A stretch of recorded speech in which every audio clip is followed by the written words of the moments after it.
I didn't think a piece of cloth could cause so much trouble, but then again, I never expected to go toe-to-toe with the most notorious HOA president in all of Ridgeview Estates. The crisp summer breeze had just unfurled my American flag to its full glory when the doorbell rang. Standing there with a clipboard clutched to her chest and a smile that didn't reach her eyes was Catherine Dillard, our neighborhood's self-appointed dictator. "Good morning, Senator Nash.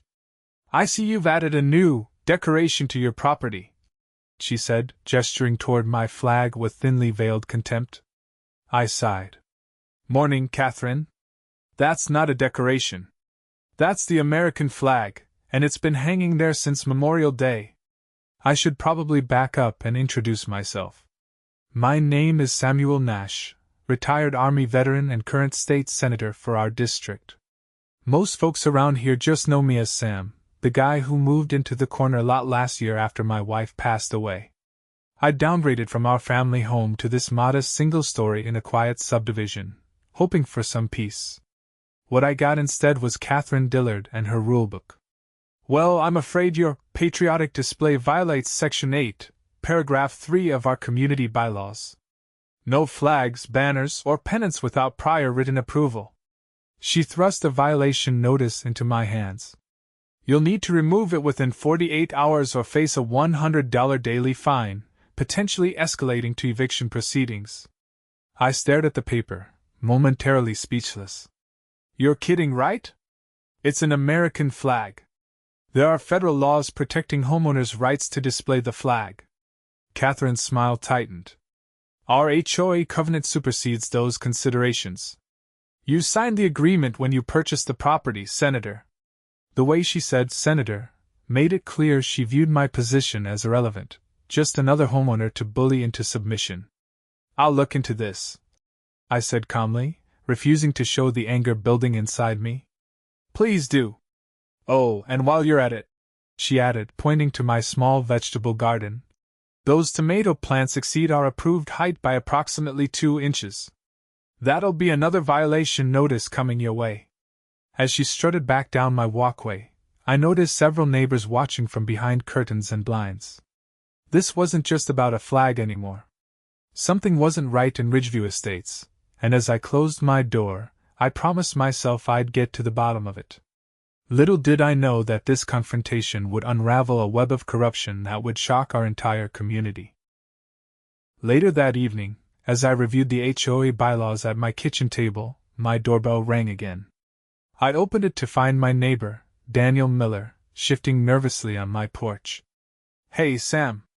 Sorry to bother you, but I saw Catherine here earlier and wanted to check if everything's okay." I invited Dan in and showed him the violation notice. His face fell. "Not the flag thing again. She's been on a rampage lately with these petty violations." He accepted the cup of coffee I offered and settled at my kitchen table. "Last month, it was my kid's basketball hoop. Before that, the Johnson's bird feeder. It's getting out of hand." "How long has Catherine been running the HOA?" I asked. 5 years now. Things were fine the first couple years, but lately." He trailed off, looking troubled. "The fees keep going up. Special assessments for projects that never seem to happen. Anyone who questions her gets bombarded with violation notices. Has anyone tried to vote her out?" Dan gave a hollow laugh. 3 people tried to run against her last year.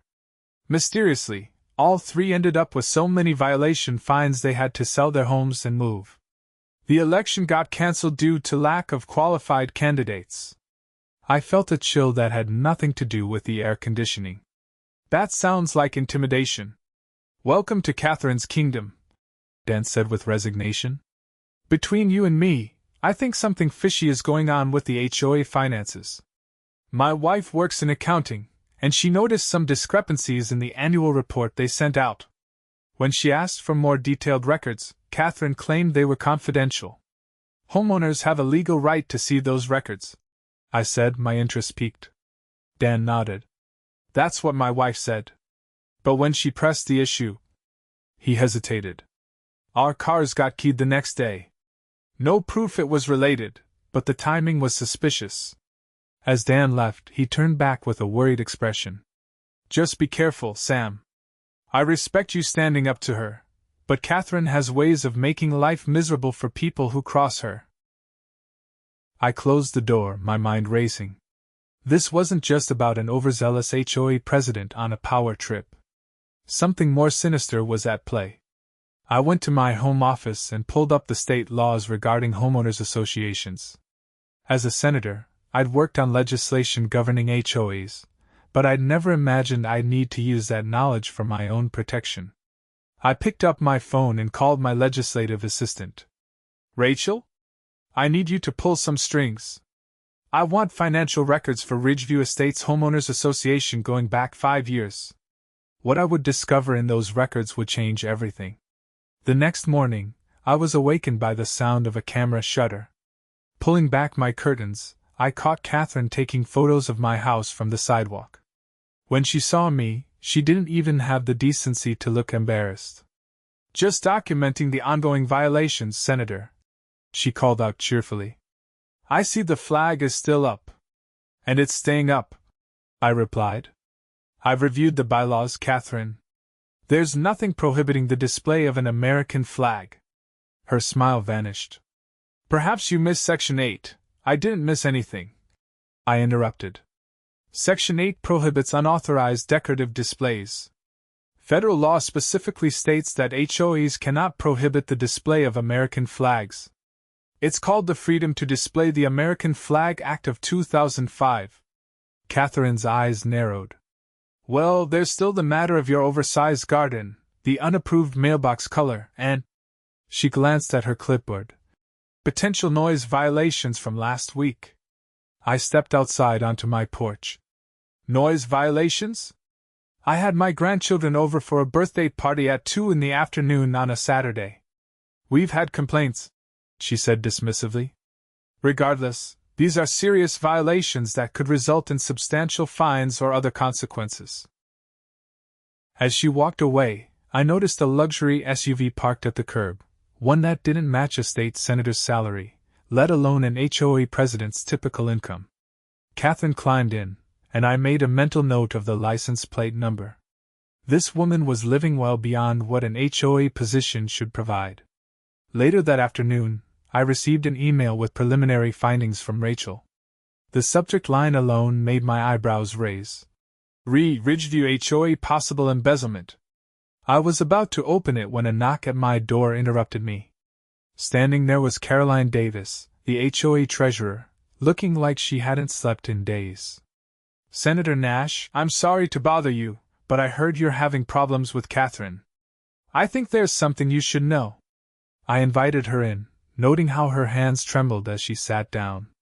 I've been trying to speak up for months, she said in a hushed voice. But Catherine has threatened me. She says she'll make sure I lose my job at the school if I say anything. Say anything about what, exactly? I asked gently. Caroline took a deep breath. The HOA money. She's been siphoning funds for years through a fake landscaping company. Over $200,000 that I can trace. My jaw dropped. Do you have proof? She nodded, sliding a USB drive across my coffee table. Everything's here. Bank statements, invoices for services never rendered, checks to a company that doesn't exist except on paper. She made me sign off on the transactions. I was afraid to refuse. Why come forward now? Caroline looked down. Because yesterday she told the board she wants to initiate eviction proceedings against you for persistent violations. When someone challenged her, saying it was just a flag, she went ballistic. Said she'd make an example of you, senator or not. As Caroline left through my back door, afraid of being seen, I felt the weight of responsibility settling on my shoulders. This wasn't just about defending my right to fly the American flag anymore. This was about protecting an entire neighborhood from a corrupt tyrant who'd been exploiting her position for personal gain. I opened Rachel's email and compared her findings with Caroline's documents. The evidence was damning. Catherine Dillard had been running a sophisticated scheme to embezzle HOA funds, using intimidation to silence anyone who got too close to the truth. I picked up the phone and called an old friend at the district attorney's office. Jeff? It's Sam Nash. I think I've got a case that might interest you. The next day, as promised, a certified letter arrived from the HOA, a formal notice of eviction proceedings for flagrant and persistent violations of community standards. It was signed by Catherine with a flourish that suggested she was enjoying this immensely.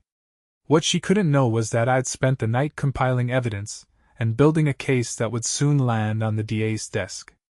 But I needed more, specifically, testimony from other homeowners who'd been victimized. I decided to host an impromptu neighborhood barbecue. Simple paper invitations went out to every home in Ridgeview Estates. Community gathering at Senator Nash's home, Saturday, 1 p.m. Let's discuss the future of our neighborhood. Catherine showed up at my door within hours, another violation notice in hand. Unapproved community gatherings violate Section 12 of the bylaws, she snapped. Cancel it immediately. I smiled pleasantly. Actually, Catherine, private gatherings on my property are perfectly within my rights. And since when does having friends over constitute a community gathering? We both know what you're doing, she hissed, dropping the professional facade. You're trying to stir up trouble. I won't allow it. You won't allow it? I raised an eyebrow. Last I checked, this was still America, and I have the right to host guests on my property. Her eyes flashed dangerously. You have no idea who you're dealing with. I've forced out people with a lot more influence than a small-time state senator. By the time I'm done with you, you'll wish you never moved here. As she turned to leave, she added, That flag comes down by tomorrow, or you'll regret it. It wasn't just a threat, it was a promise. And for the first time, I felt a flicker of genuine concern.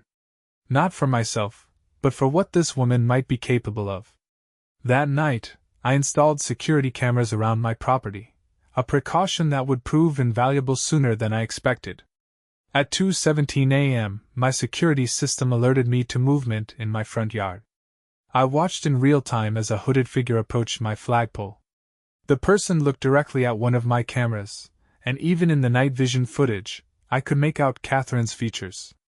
She produced a pair of garden shears and cut the rope holding my flag, letting the stars and stripes fall to the ground. Then, deliberately, she stepped on the flag as she walked away.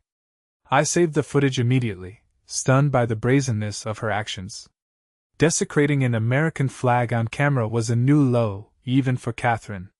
By morning, news had spread through the neighborhood that someone had vandalized my flag. What Catherine hadn't counted on was the community's reaction.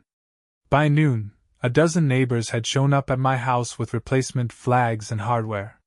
Together, we installed a new, sturdier flagpole, this one with a locking mechanism. As we worked, people began sharing their own stories of Catherine's reign of terror.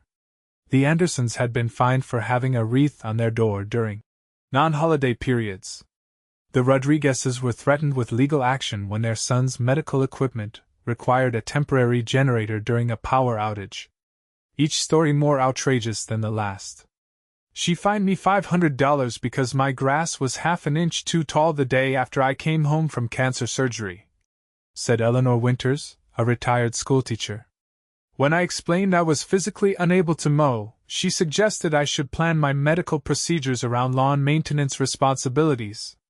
By the time Saturday arrived, my backyard was filled with nearly 60 residents, all with similar stories of Catherine's abuse of power. I hadn't seen this kind of community solidarity in years. What none of us expected was Catherine's response. As our gathering was in full swing, 3 police cruisers pulled up outside my home. Catherine walked in behind them, a triumphant smile on her face. Officers, this is the illegal gathering I reported. The HOA bylaws clearly prohibit unauthorized assemblies. The lead officer, a seasoned veteran named Rodriguez, looked around at the peaceful barbecue. Ma'am, people gathering on private property isn't illegal. It violates our community covenant, she insisted. I want them all cited for trespassing. Officer Rodriguez looked unimpressed. The HOA covenant isn't enforceable by police. It's a civil matter. Catherine's face reddened. Do you know who I am? I control this entire neighborhood. These people are violating rules they agreed to follow." As she continued her tirade, I quietly approached Officer Rodriguez and showed him the security footage from the previous night. "Actually, officer, while you're here, I'd like to report a case of vandalism and trespassing. I have the perpetrator on video."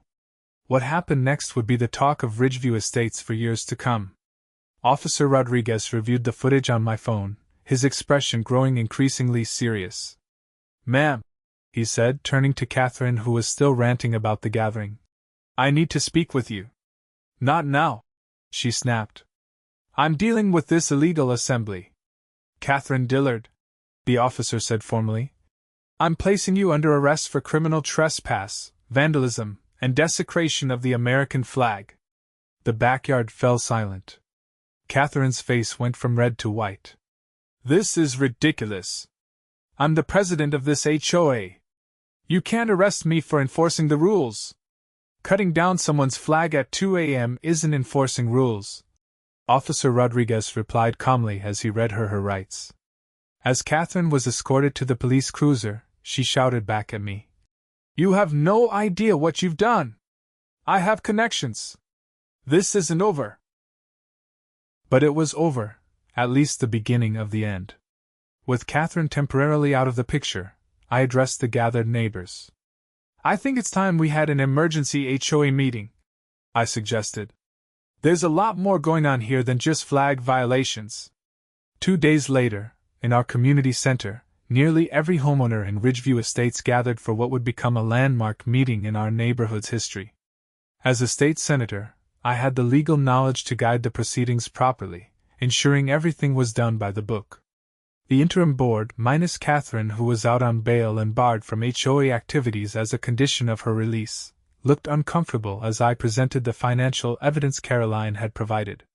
Gasps filled the room as residents saw the extent of Catherine's embezzlement scheme. "Over the past 5 years," I explained, "approximately $237,000 of your HOA dues have been diverted to a shell company called Premier Landscape Design. This company, which exists only on paper, is registered to Catherine's sister in another state." The outrage was palpable. Years of excessive fees, special assessments for projects that never materialized, and aggressive enforcement of petty violations, all to fund Catherine's lavish lifestyle. "I move to immediately remove Catherine Dillard from the HOA board and presidency," called out Dan Miller. "I second that motion," said Eleanor Winters, standing with difficulty but determination. The vote was unanimous. "Furthermore," I continued, "I've been working with the district attorney's office. They'll be filing formal embezzlement and fraud charges based on the evidence we've gathered." What followed was a cathartic 3-hour meeting where residents restructured the HOA from the ground up. New board members were elected, bylaws were reviewed and amended, and a transparency policy was established for all financial matters. As the meeting concluded, Caroline Davis approached me with tears in her eyes. "Thank you, Senator. I've been living in fear for so long. If you hadn't stood up to her. Sometimes all it takes is one person refusing to be bullied," I replied. "But the real heroes are people like you who had the courage to come forward with the truth." The following weeks brought significant changes to Ridgeview Estates. The new board immediately reduced HOA fees to appropriate levels and canceled all of Catherine's pending violation notices. My American flag continued to fly proudly from its new, sturdier pole. 1 month after our confrontation, I was working in my garden when a black sedan pulled into my driveway. A man in a suit emerged, Catherine's attorney. "Senator Nash," he said stiffly, "my client wishes to propose a settlement." I straightened up, brushing dirt from my hands. "I'm listening." "In exchange for the community not pressing charges, Ms. Dillard will return $200,000 to the HOA fund and resign permanently from the board." I couldn't help but laugh. "Your client is facing criminal charges for embezzlement, fraud, and vandalism. That's not something the community can simply decide not to pursue." The lawyer looked uncomfortable. "She's prepared to make full restitution. The DA might consider that during sentencing," I replied. "But the charges stand." Catherine needs to be held accountable. 3 months later, Catherine Dillard stood before a judge and pleaded guilty to embezzlement and fraud. Her vandalism of the flag had been included in a plea deal. The judge, a veteran himself, seemed particularly displeased about that incident. "Ms. Dillard," he said during sentencing, "you've abused a position of community trust for personal gain. Worse, you used intimidation to silence those who questioned you, and you showed contempt for the very symbol of the freedoms that allow our communities to self-govern." She was sentenced to 18 months in prison, 5 years probation, and ordered to make full restitution to the HOA. As for Ridgeview Estates, the neighborhood transformed. Without Catherine's oppressive reign, people began improving their homes, planting gardens, and actually enjoying their community. American flags appeared on several houses, a symbol of the freedom we'd reclaimed from petty tyranny. 1 year after the infamous flag incident, we held a neighborhood Independence Day celebration. As I looked around at children playing freely in front yards that once would have earned violation notices, and neighbors chatting across property lines that once seemed like borders between enemy states, I felt profound gratitude. My new flag, now illuminated at night and flying 24/7 as permitted by federal law, rippled in the summer breeze, a reminder that sometimes standing up for small freedoms protects the larger ones too. Later that evening, as fireworks burst overhead, Eleanor Winters sat beside me on my porch.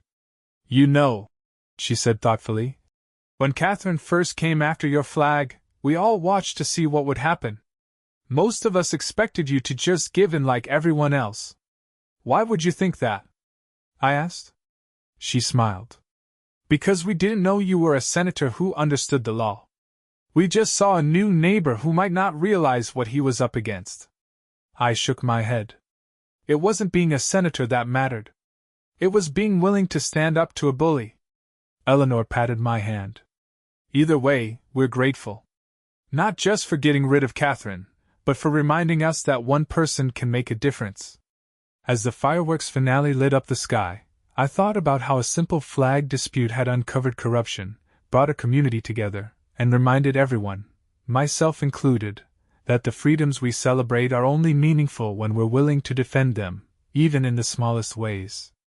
Catherine had demanded I remove my American flag or face eviction. She just didn't know I was a state senator who understood exactly how wrong she was, not just legally, but morally. Sometimes the most important battles are fought not in legislative chambers, but in our own front yards.